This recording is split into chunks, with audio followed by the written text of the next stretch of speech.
Hey guys, welcome back to Maelstrom Gaming Studios. I'm Craig, and today we're going to go over another Tyranid datasheet deep dive. This time we are touching on the Tervigon, a pretty unique model in Warhammer 40k and a pretty awesome model for the Tyranids. So if you are interested and looking forward to everything you need to know about this monster, do stay tuned to this video. And if you want to stay up to date on all of our content here at Maelstrom Gaming Studios, do consider liking and subscribing to stay up to date on all of our content here. And if you want to help support us, support the channel growth, really thank you members. You are what keep us going here. Do consider becoming a member. And now with all that out of the way, let's dive into today's video.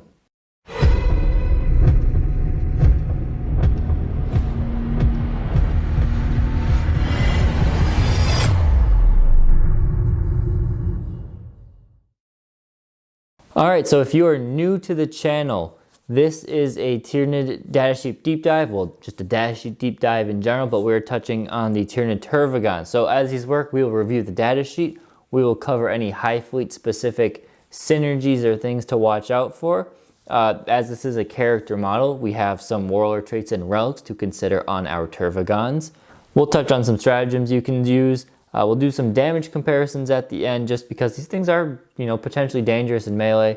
And we'll wrap that all up with a conclusion. So first, let's touch on the first portion of the datasheet.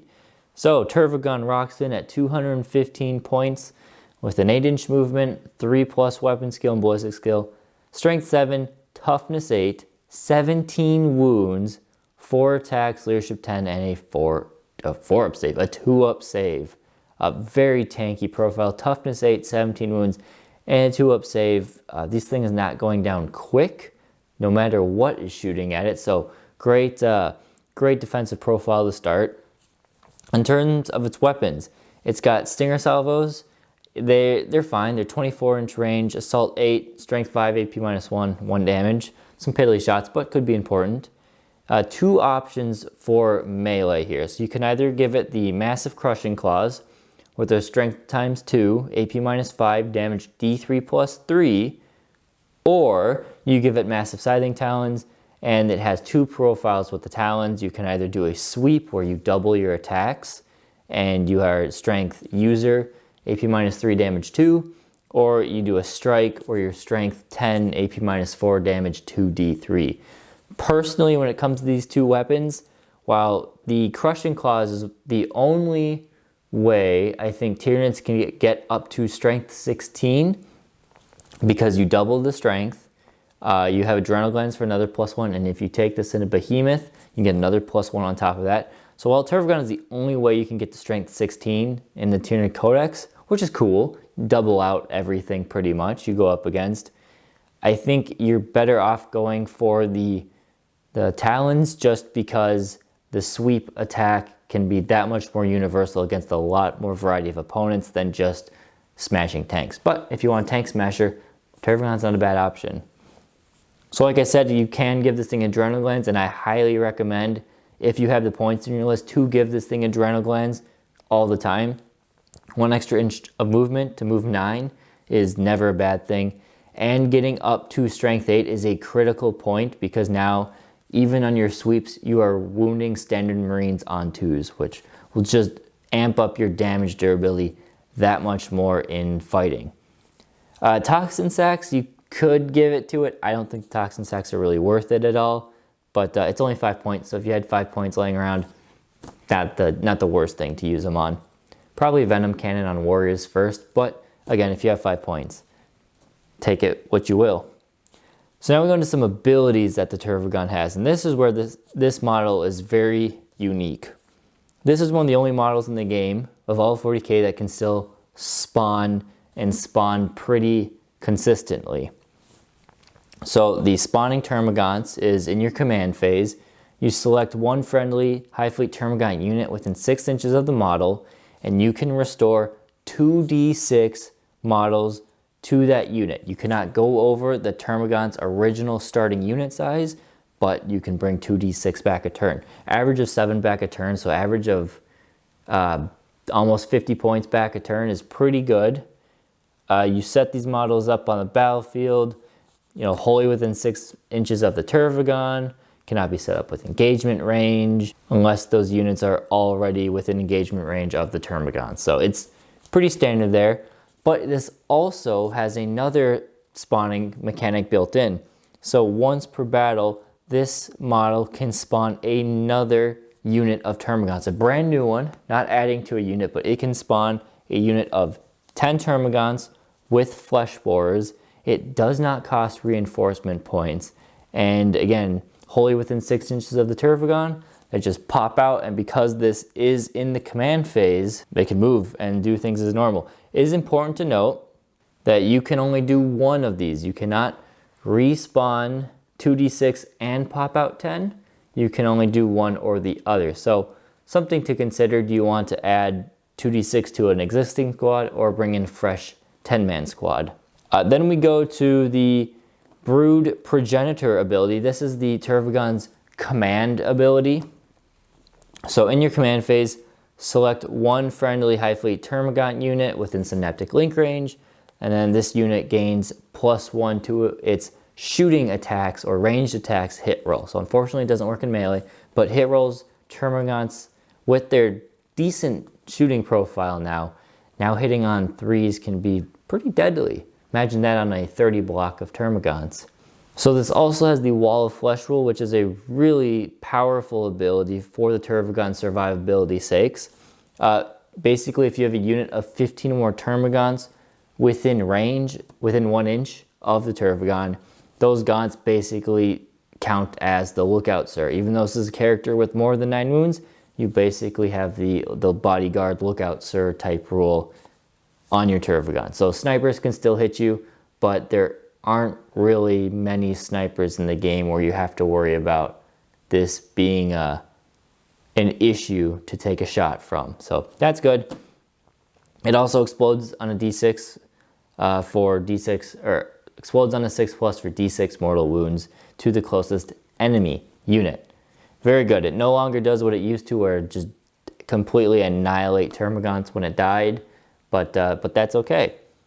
So on top of all of this, it is also a psyker, so this model can attempt to manifest 1 psychic power, nothing crazy, and it knows 1 power and can deny 1 power along with smite. So pretty good. I like using this for maybe some miscellaneous powers, probably your psychic actions, things like that, but we'll talk about more of that later.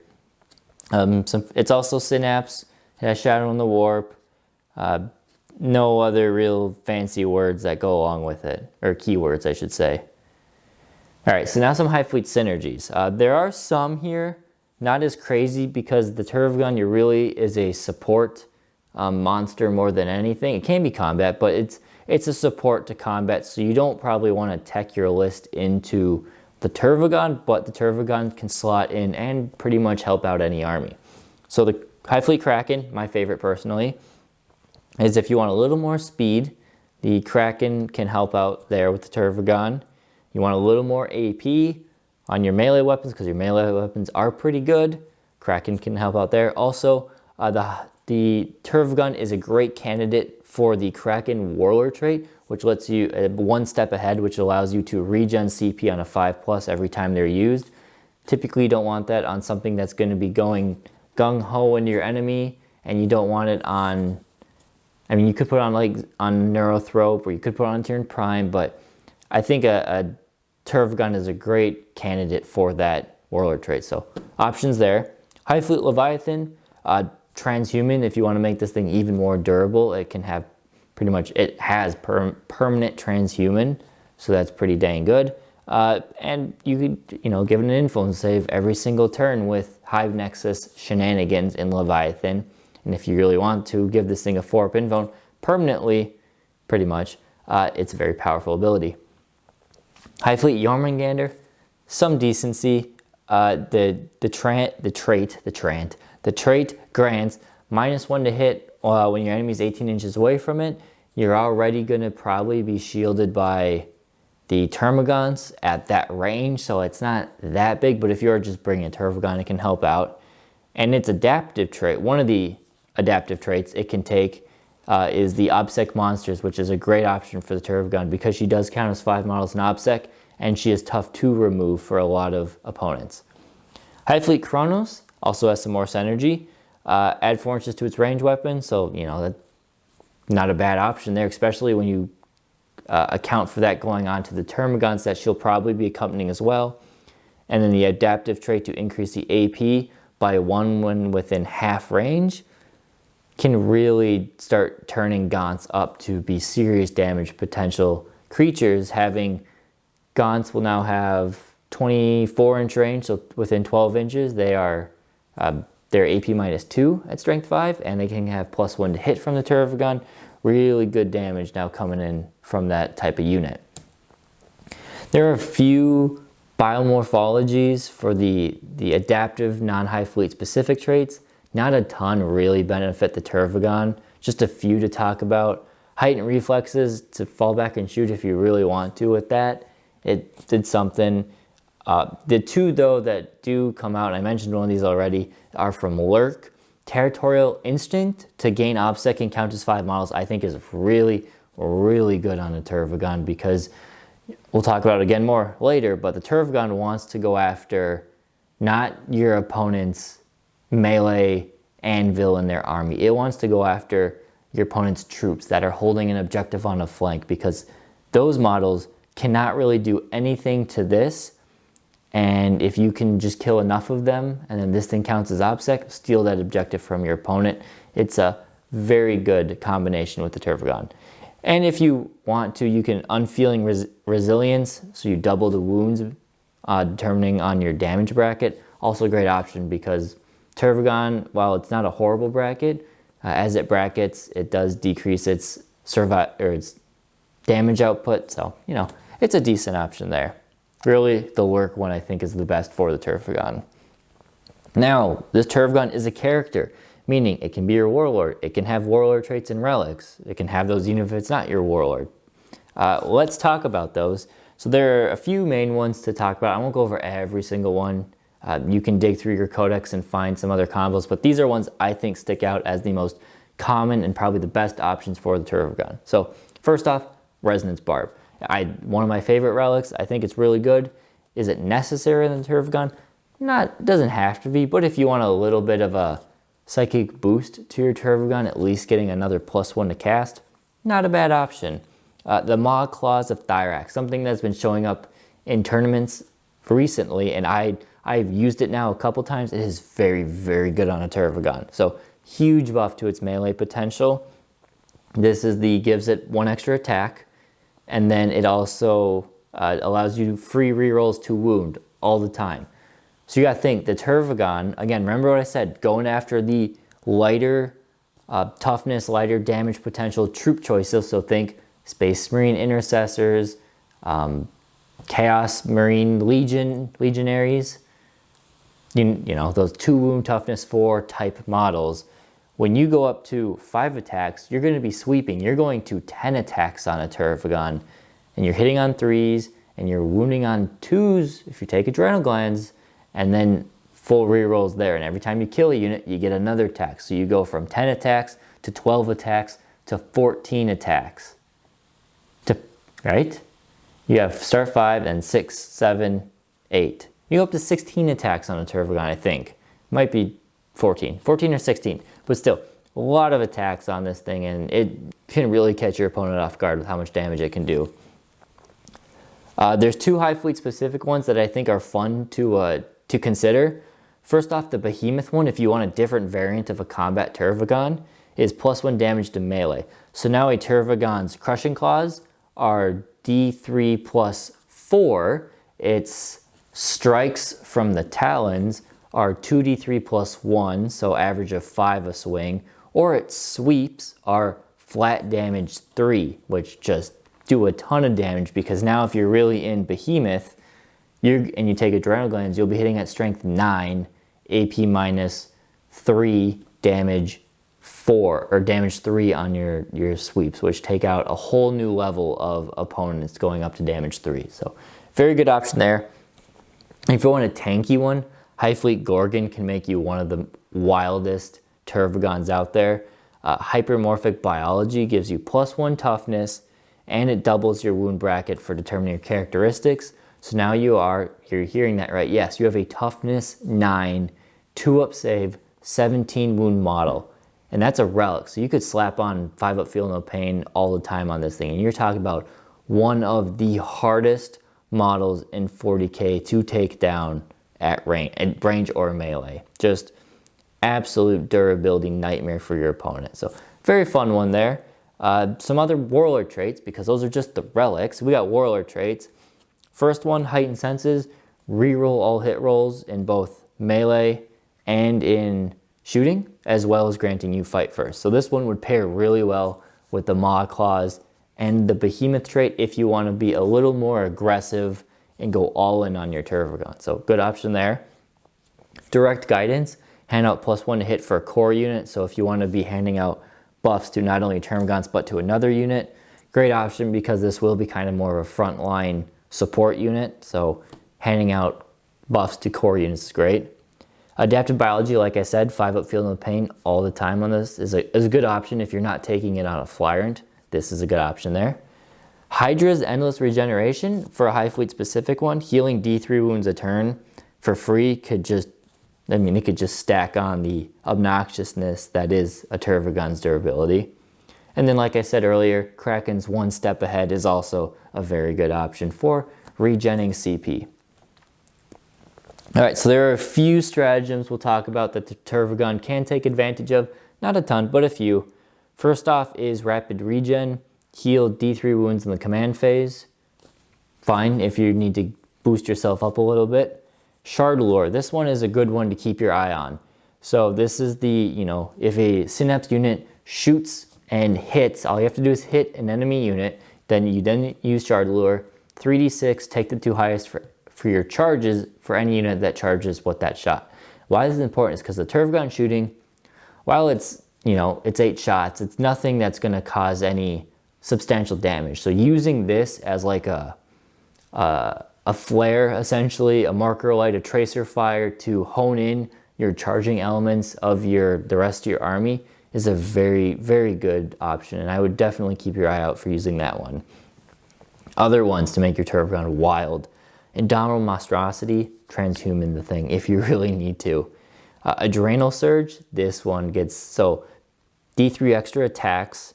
You gotta remember, this is also why I say adrenal glands on this all the time. So think of your adrenal glands, or your Maw Claw ones. You already have 5 attacks. Then you have an average of 2 more, which goes up to 7. Double it for 14 attacks. For 1 CP, you'll have that many attacks. You'll take down a ton of stuff with that.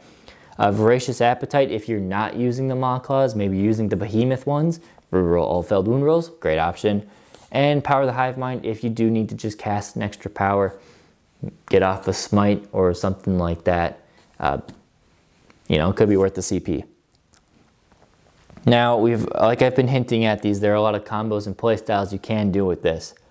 I think the Resonance Barb is great if maybe this is your only real Psyker in the army and it's playing a true support role. Resonance Barb is a good option there. Also, if you're going to be playing with your Tervigon to be doing the psychic actions and you want just a little more bump in your chance of not failing those psychic actions, Resonance Barb will make it almost impossible to fail. So almost impossible. But you can still fail there. 1 in 36 chance? 1 in 36 chance you fail a psychic action test if you take the Resonance Barb. Great for Warp Ritual. Not as good as Psychic Interrogation as it is on a Neurothrope, unless you have a Neurothrope who's putting 3d6 on the Tervigon to cast it. Because the big thing about Psychic Interrogation now, at least in the time of Warzone Nephilim, so if you're watching this in the future, maybe this changed, but Warzone Nephilim, in Psychic Ritual or Psychic Interrogation, if we equal or beat the leadership of the character we're targeting, we get a CP back. So that's why I like doing it, giving the 3d6 to a Tervigon or to my Neurothropes to really guarantee I'm beating or meeting that leadership, because it's often going to be 8+ on those rolls. The Maw Claws is, like I said, a really good option for the Tervigon if you want to play it aggressive. I love it. I really do love the Maw Claws on this model. If you want to just turn it up to 11, take heightened senses on there. I don't think it's as important, but having that many free rerolls on the model, you're basically rerolling everything, will guarantee that this does kill what it touches. So good stuff there, very good stuff. Playstyle, how I play my Tervigon. So there are a couple playstyles as ways to use a Tervigon. Main ways I like to look at it is it can be a force that leads the fight to the middle flank. Maybe it's going to be your Warp Ritual Beast, depending on how many objectives there are. Or maybe it's going to be your force that kind of leads your flanking army. Go after your opponent's weaker flank because they'll have less resources dedicate to killing this one. And probably your Hive Tyrant or Swarm Lord or Hero Duels or Carnifex or whatever be leading your stronger flank. But this wants to go after those weaker opponents. So let's look at the playstyle of the Tervigon and how you and I will probably use these Tervigons to the best of their potential. Two ways I like to look at it. The first one is moving them up the center of the board, contesting that middle objective. Maybe they have OBSEC on them. I probably will play them with OBSEC on them. So taking that center objective will be good for them to do. Also, if they're going up the center of the board, I'm probably going to be taking the Psychic Ritual secondary because they're already going to be there. Tervigons, as we know, with just a one simple cast, are a perfect contender for doing those psychic actions. So that's the one way to play them. The other way is maybe taking on a weaker flank of your opponents or the stronger flank, I think your stronger flank, the opponent's weaker flank, going after that chaff and cleaning up smaller, easier to kill units, generating multiple attacks in melee. He can lead, or she can lead the spearhead on that flank. If you're doing that, then she's probably not going to be doing Psychic Ritual. You probably are doing Psychic Interrogation and trying to keep her within range of characters. So either way, you want to advance them up the board. You do not want to waste this kind of durability just hiding in the backfield. Maybe that's okay on turn one. But definitely you want to keep this thing going up the board just because it has the wounds to shrug through some shooting. If you have gaunts with it, even better protection. And it's one of the units that can do substantial damage in combat. So want to use it to your full advantage there. Another thing we have to consider is this unit can spawn a unit of 10 Termagants, like we said. So when is the best time to spawn? Again, there are two main thoughts I have for this. The first one would be right away spawning unit of 10 Gaunts on turn one. Hopefully your main block of Gaunts, if you have one with it, don't need to be respawned too much. But drop that 10-man unit and have them sit on a backfield objective, screen out your opponent from deep strike or anything like that. And then they're just there. You can move up the rest of your force and you don't need something else sitting on the backfield line or home objective. That's good. A second option is saving it for a turn 2, 3, or 4.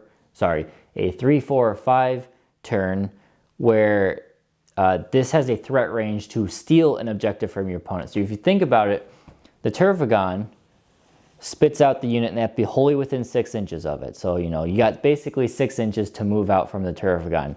Then, because that's the command phase, you have 6 inches to move said Tervigon unit. So now you got a 12-inch threat range on the Tervigons, and you could advance or charge whatever you need to do to give them even more distance. But you can basically keep this as a super protected, like a transport essentially, of Termagons that at the right moment they can maybe steal your opponent's primary points for the next turn or get you some key secondaries or something. Just launch basically cannon shot Gaunts out of her and onto an objective. I like that one against most cases, but I totally understand the point or the idea of just dropping it right away and having a unit back there and you can focus all your forces forward. So those are the two main ways that I think about the play style, and both of them I think are very viable options going forward with the Tervigon. Now let's go over a quick damage comparison. It's important to note we are looking at our standard loadout of enemies.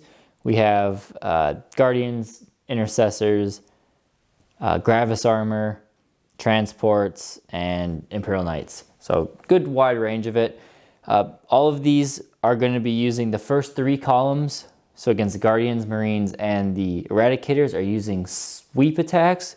Against the last two, they are using strikes. They are identical, so you can also see in the final column, see what a Crushing Claw loadout does against the vehicles as well. So we'll just rapid fire through this. Tervigon with Adrenal Glands, because I think it's an important thing all the time. 5 slain of the Guardians, 3 of the Intercessors, 2 on the Eradicators, 8 wounds onto the Transport, and same with the Knight. 10 wounds if you're using Crushing Claws. If you give them the Maw Claws, you're gaining an attack and rerolling your wound rolls. 7 Guardians, 5 Intercessors, which is a sweet spot there to be averaging 5 of them. 3 slain Gravis armor stuff. 12 wounds to Transport, so right there you're dropping every Transport in the game.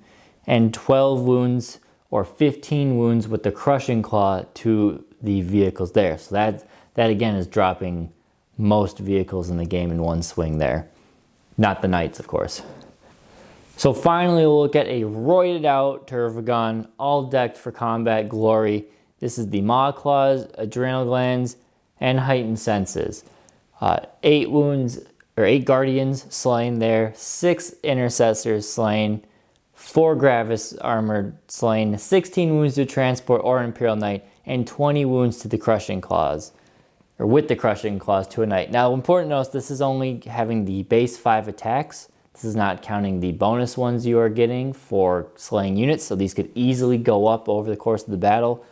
Also, if you really want to max out the damage potential of on an Imperial Knight, or even onto the Transport, you take these in Behemoth and get yourself up to strength 16. Now you're probably pushing 25 wounds to Imperial Knight. If you have any Maw Claw bonuses, you put maybe even up to 30. So that is the damage potential that a Tervigon can do, and it's really, really high there. Now we'll just wrap it up with a little bit of conclusion and everything. So overall, I love the Tervigon. It's always been one of my favorite models since 5th edition. They haven't been great. They've been okay. They had a small portion of glory in early 6th edition, but other than that, they've just been okay. They're very durable, very, very durable for what you are paying for them. They've got great damage potential, which I think the community is starting to realize as a whole now as we are exploring new options post the nerf time. Tervigons were not touched, so loving that. The Maw Claws, I think the Relic was made for the Maw Claws because it does so well on a Tervigon compared to any other of the HQs, really. And also the Tervigon is an excellent contender for Psychic Actions. You're going to want to be using these Psychic Secondaries for competitive play. I think a Psychic Secondary is very needed as a Tyranid player, and having a caster who just casts 1 Psychic power, you're not wasting powers like you would be on a Hive Tyrant or a Neurothrope. So awesome points there. One thing I didn't mention, and I'll just quickly talk about here, is the Tervigon itself is 225 points with Adrenal Glands, but you get 70 points of Termagants inside of it. So you are really paying for kind of. You can look at it as you're paying for 155 points of monster here, and you're getting 70 points of Termagant on the side. 155 points for what this thing could do, if you look at it that way, is just unlike anything else in the Codex. I mean, you're thinking the next closest thing we have to that point level is the Toxicrin and maybe the Harusfex, and these things can do potentially so much more than those models. The Carnifex, yeah, Carnifex can do about the same damage as Screamer Killer, but these things have twice as many wounds almost as a Screamer Killer and Toughness 8, and they don't have to reduce damage, but still. I think these things are awesome. You will be seeing me use them more often now. I'm working on a tournament list right now that incorporates at least one of them, and you should see a battle report in about a week that maybe I'm using all of them. So let me know down in the comments, how have you been faring with the Tervigons? Have you used them? Are you going to try them out now? what sort of relics, maybe there's something I missed that is a pretty good combination for the Tervigon. Let us all know down in the comments so we can all learn and greater success for the Hive Mind here. Thank you guys for watching, and we'll catch you next time here at Maelstrom Gaming Studios.